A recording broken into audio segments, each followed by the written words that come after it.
Hello and welcome to the Wellness Universe Self-Care True Stories. This is our show where we bring to you our members of the Wellness Universe who are health coaches, wellness coaches, practitioners, healers, shamans of wellness, well-being, and transformation. Today, I have a very special guest and friend, and I am honored, I get goosebumps actually, to call you my friend, dear Elizabeth Kipp. Welcome to my show. How are you today, Elizabeth? Oh, I'm great. Thanks so much, Anna. It's always great to be here, and I always love spending time with you. Absolutely. I've been really eager to get you on the show because I speak so highly of you. We've met in person several times at this point. I know your background. I know you've come from this really academically achieved background, and now you're a spiritual practitioner. You're actually you are a health facilitation specialist, and you practice many different modalities. So can you share with me a little bit more about what you do and how you do it? Sure, thanks. I call myself a healthcare practitioner because I'm not a healer. I don't label myself as a healer. I'm a guide helping others to heal themselves. So that's what that label is. And underneath that, my specialty really is I'm a chronic pain management specialist. Everything else that I do supports that experience. So I'm a chronic pain addiction recovery coach. I have trauma training. I'm yoga informed. I'm a yoga teacher. I do a lot of writing. This is the thing about chronic pain. And I've sat in front of thousands of them, so this is our story. Just a kind of a little piece of it.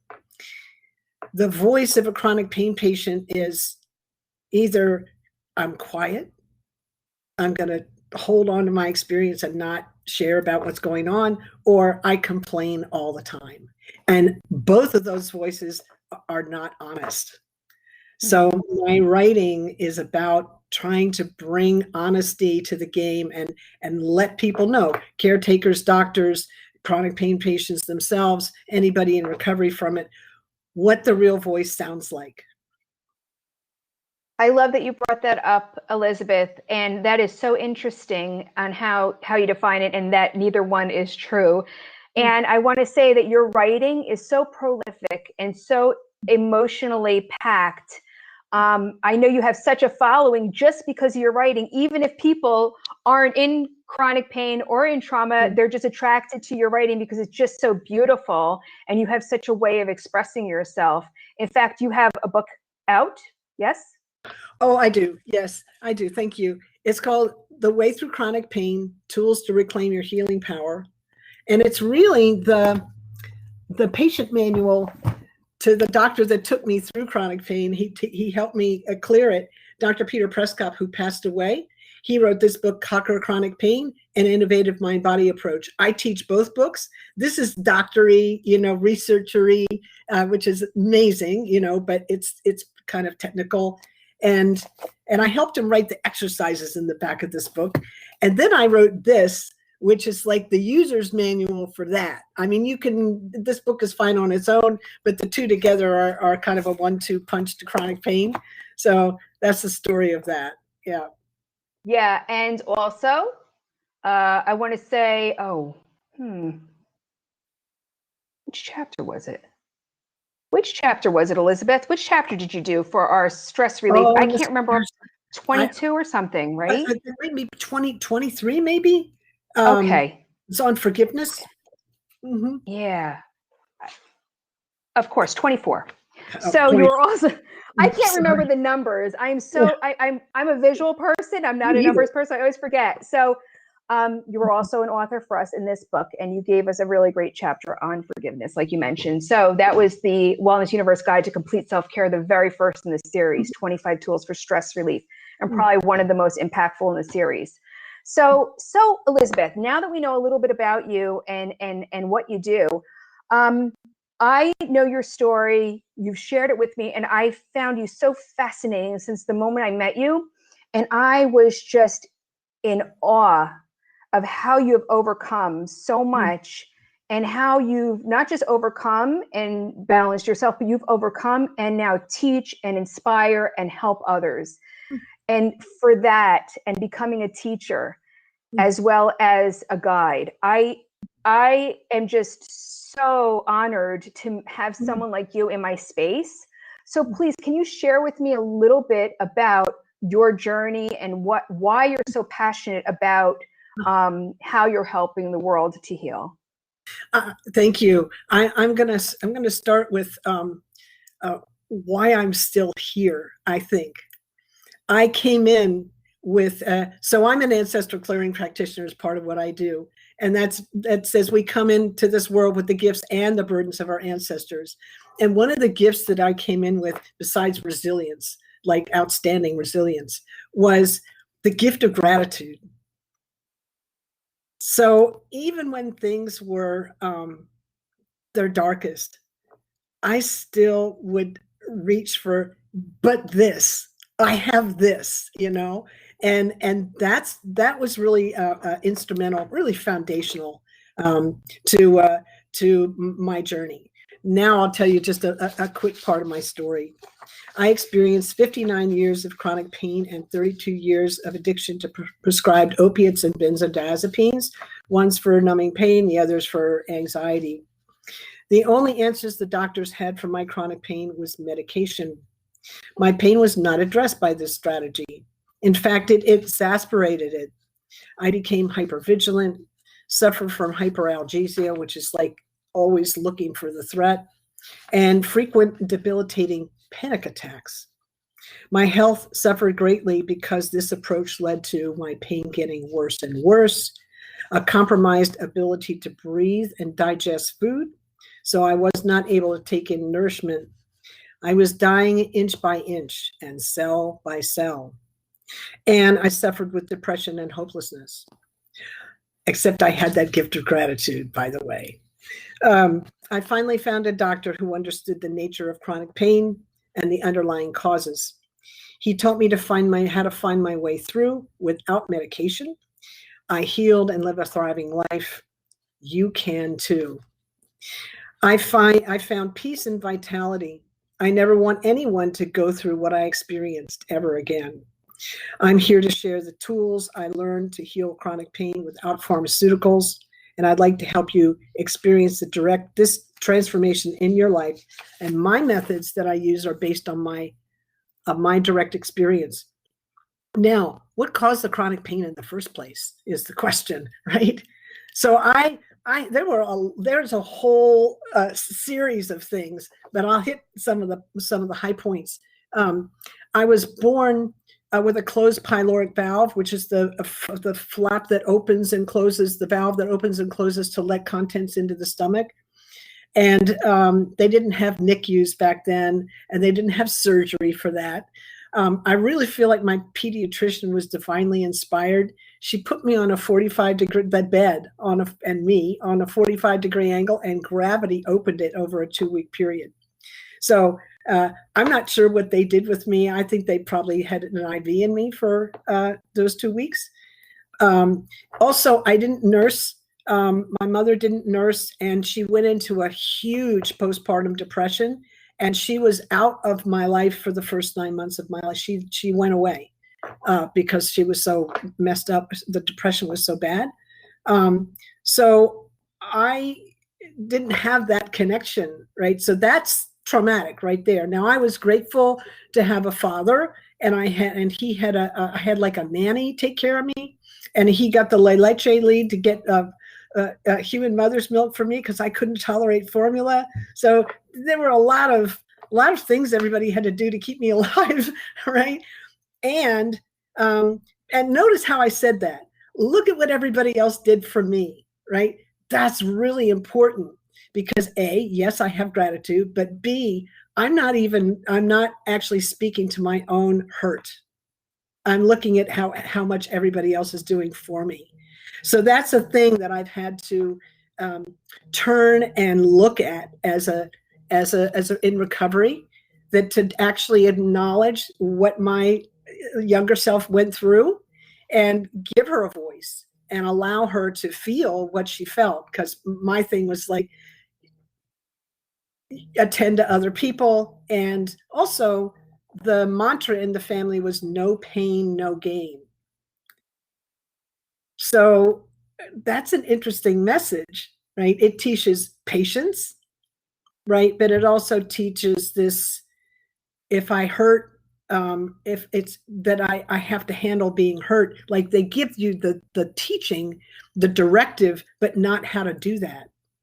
So you're just having to do it by your wits, which they did too, right? Everybody learns by their wits around until they have the tools, right? So there was that. There was also, my mom was alcoholic. My dad was, they were both alcoholics.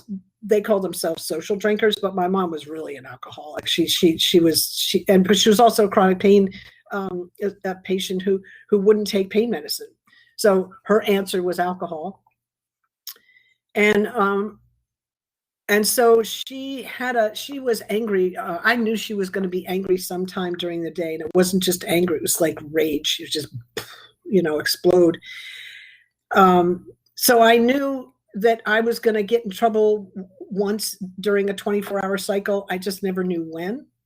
So that set up the perfect frequency in my nervous system for what we call hypervigilance, always looking for the threat. When's it going to happen? I have to keep myself safe.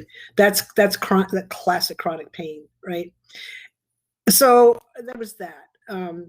I was told I had to drink cow's milk 3 times a day, and I can't digest the base protein casein in cow's milk, and I had the stomach ache all the time, but nobody knew what it was. Mm.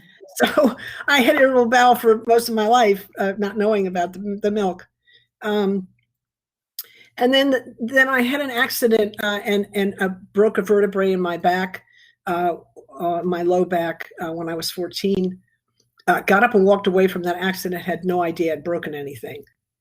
Now that's interesting to me, because if you look at my history, no pain, no gain, I learned to just not even pay attention to pain.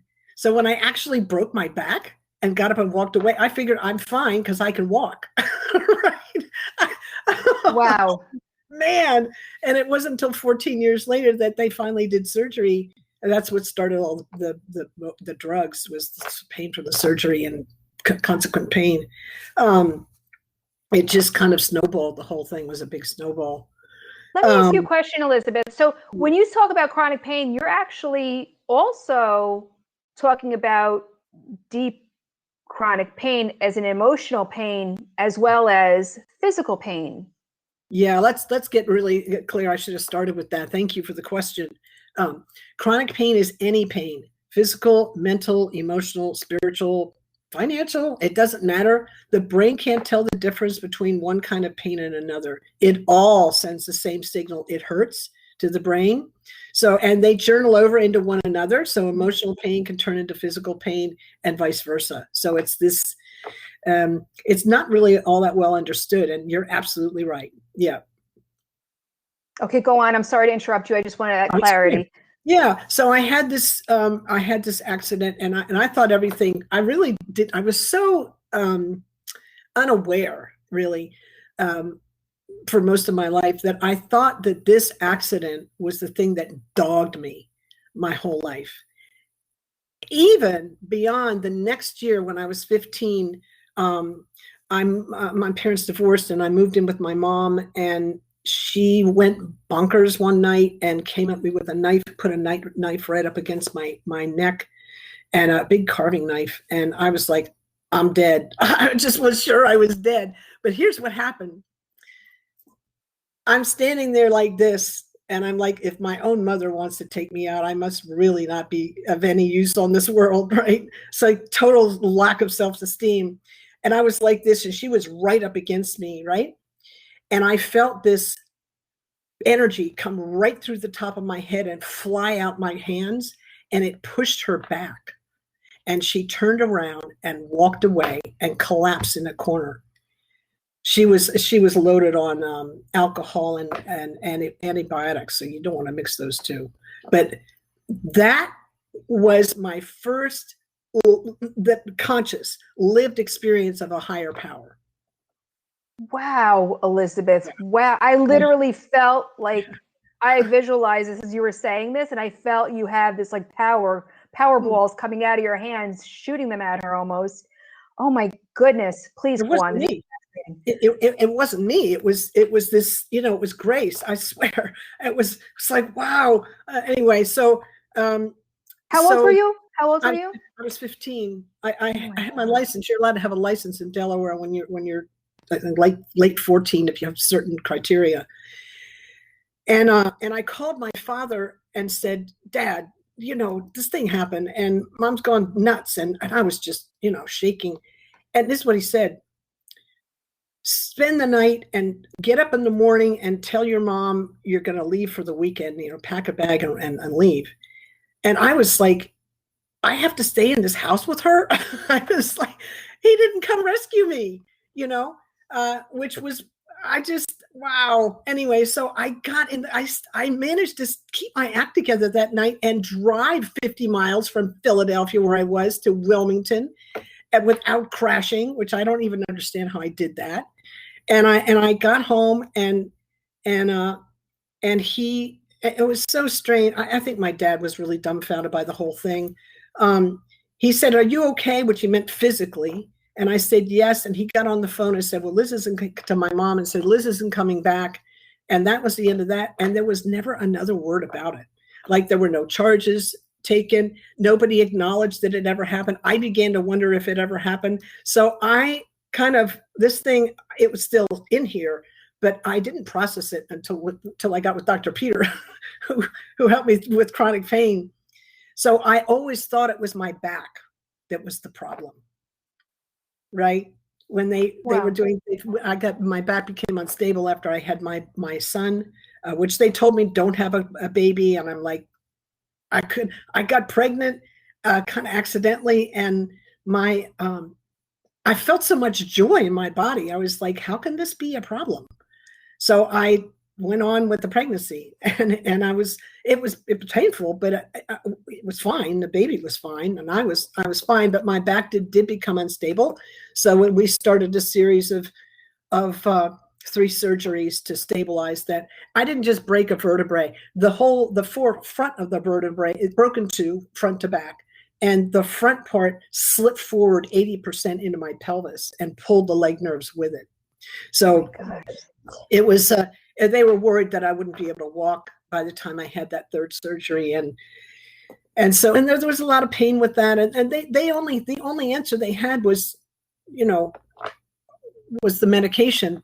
The other thing they said, which I'm really conscious about now, I was at the time actually, thank God I had the science background. They said, you will be in level 7 out of 10 pain for the rest of your life, 24/7. You will. That was a pronouncement. And I was very vulnerable the first time I heard that. And I just broke out into tears. And I cried literally for 2 weeks.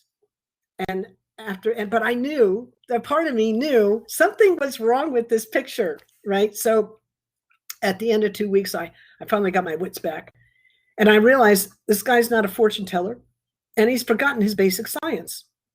Science is based on probabilities, not facts. It's probable that, not it will. It doesn't work like that. And we heal in the all that is. We live in this universe. Science lives only in the part that it can observe, measure, and describe. It can't comment on anything outside that. But where do we heal? We heal everywhere, here and there. So these doctors kind of forget their training, the basic fundamental implications of their training and its limitations, right? Mm-hmm. So that's what that taught me. That's fascinating, because you yourself have a science background. And what is it that you did again? It had to do with environmental. Well, yeah, I went into plant science and environmental studies. But it just shows you have that other layer of thinking behind you, in other words. Mm-hmm. You know what I mean? I just wanted to share with our guests that you have this other dimension to you that helps you to process, this in a different format than someone else who doesn't have a scientific background, because you are familiar with facts and all of this, and then you have all of this going on. You're like, so I'm sorry, continue. Are you able to, oh gosh, like 2 or 3 minutes? Yeah. I would, yeah, this is just, Sure. I always love hearing your story, please. Oh, thank you. So I'll just say this piece. There's another part to my story. I, as a graduate student, I worked here at the University of Kansas at the Kansas Applied Remote Sensing Center, which at the time was under a mandate from President Carter to transfer Landsat technology, space technology, imaging from space, that technology out of the federal government into local governments, state governments, and private sector. And I was the plant scientist on that project. And I was there for a couple of years. And so this was because it was under a NASA grant. So we were working for NASA. So wow. Here was the deal. I walked in every day to my job, and the question was, what's the mission? And the directive was complete the mission. So that, as a graduate student, I was already kind of like, self-motivating and had initiative. That just sealed the whole deal. So when I got this chronic pain thing, the hammer really came down with it. I was like, I see what the mission is, and I'm going to complete it. Right. So that's how that happened. I had my boy, Maston Kipp, who some people know. He's actually a trauma specialist now. Anyway, I ended up in 2013 going to the Betty Ford Center for treatment in Dr. Peters' chronic pain management program, and he detoxed me off the medication. And I walked in there with 40 years of chronic pain, and 52 days later, I walked out with no pain. Wow. Yeah. Wow. Yeah. So his methods work, and it's like such a blessing for me to be able to teach them now, right? And so this leads us to why you're so passionate about what you do. I wanted to get a couple of comments from our audience members. I mean, so Vanessa said before, it makes so much sense when you were mentioning about the emotional trauma and chronic pain emotionally. She's saying here, that's why it makes so much sense when people who are eating healthy still get sick, because they have emotional trauma or traumas in the other areas of their lives, like you had mentioned. And this is what I find so enlightening. And this is one of the golden nuggets that I'm taking away from our conversation, aside from knowing that you're a superwoman, that we really need to be aware of these other areas that lead to pain and trauma in our lives.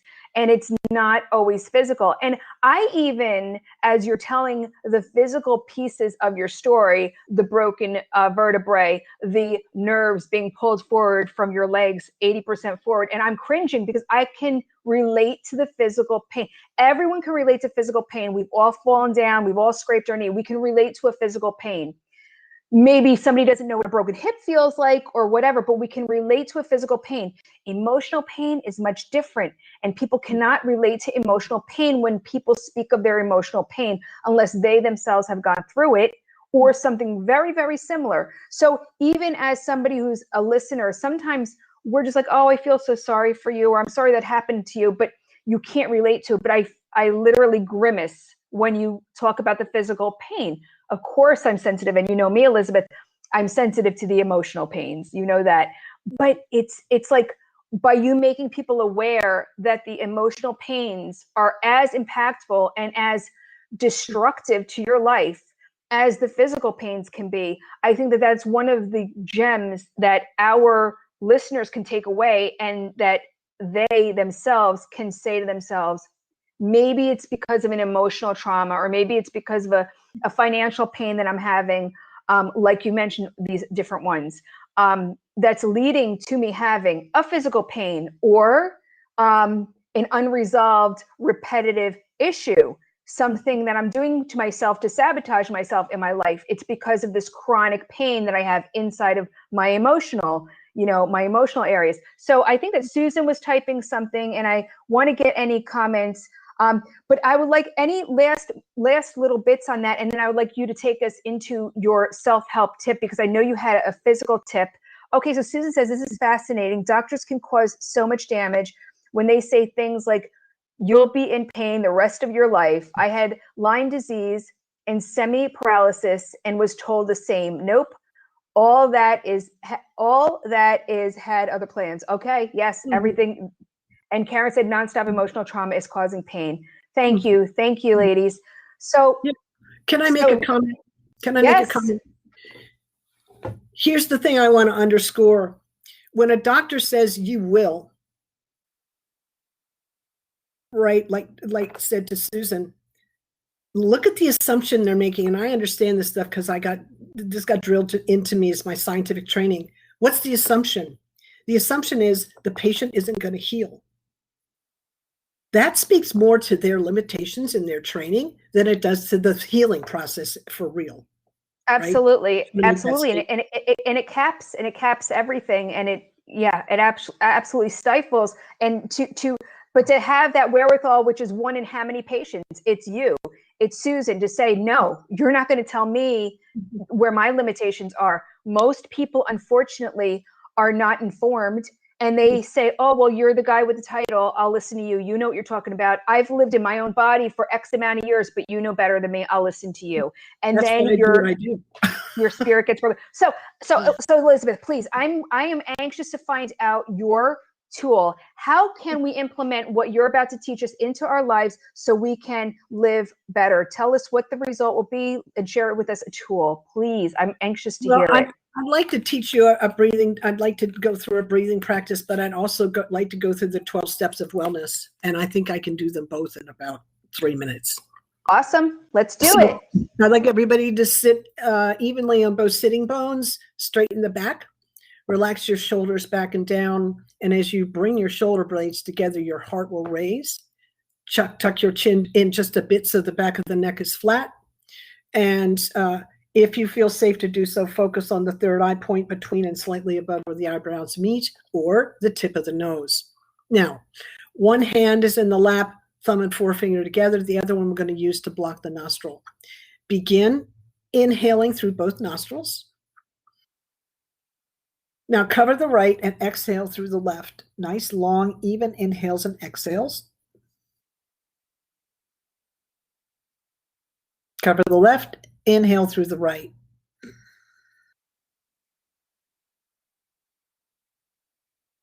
Cover the right, exhale through the left.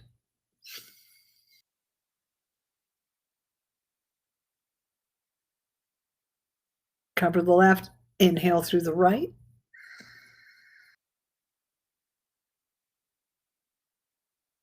And cover the right, exhale through the left.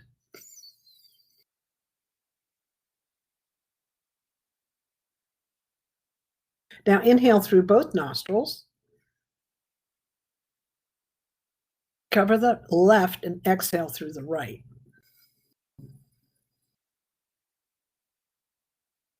Inhale through the left.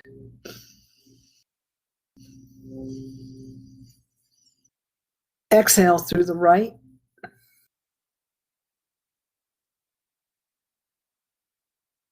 Cover the right, inhale through the left.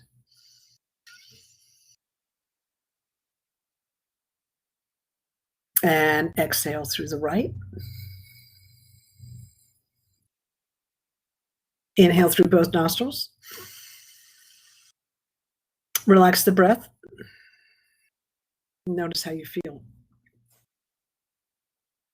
Oh my gosh, that was so good. So you do that 3 times, and you know you really reset the brain from back to balance. It's a version of what's called alternate nostril breathing, not a shodhana, but and that's a brain balancing. So when we get too emotional, or we get thinking logical, and we want to bring that back to balance, we do that kind of thing. Yeah. Can I share this 12 steps of wellness now? Yes, please. And Karen says feeling clear and relaxed. Wonderful, Karen. Beautiful. So here are the 12 steps of wellness that Dr. Peter Prescott put together, and One of them is number one, none of us were born to suffer.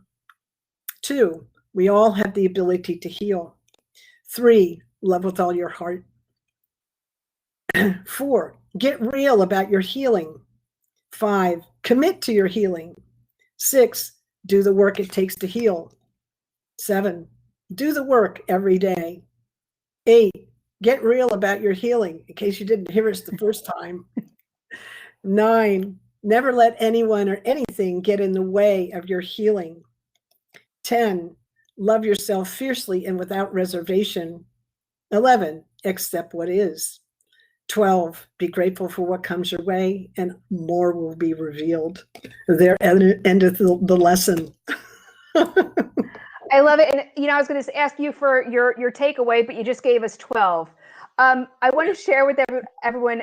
So Elizabeth, you just shared a link to your course. And I also want to share your Wellness Universe link so people can get in contact with you and get in touch with you. So please, everyone, click on that link. It'll open up in a new window. And if you're watching the recording, the link is still working. So please click on it and open it up and visit Elizabeth and take a look at her course. Elizabeth, we were a little over time. I was trying to keep it to 30 minutes. You are just, I get goosebumps as I say this. You are a dear, dear friend of mine, and one who I feel that saved my life that night. And that story is now for another time, with you taking me through the emotional freedom technique that you took me through, literally saved me from a humongous panic attack, which is why I just want to bring you out to the entire world. And I want everyone to connect with you who needs some help and guidance in their journey to self-care and healing. So I just thank you so much. And Jenny and Karen and Susan are very grateful for meeting you today and listening to your story. Of course, Jenny knows you well. Elizabeth, I love you so much. And I thank you so much for being my guest today and for sharing your story and how you're helping to make the world a better place through what you're doing. Oh, Anna, thank you so much for allowing me. Looks like I'm having a problem with connection. Can you hear me? I can. Okay, You're still good. Fine. Yeah.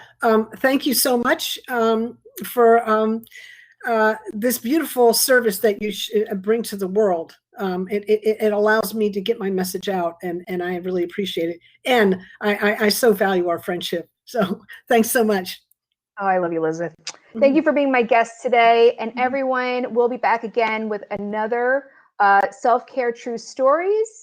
In 2 weeks, I believe. They're live, and you can watch the recordings anytime you wish. So thank you, Elizabeth. Thanks so much. Take care.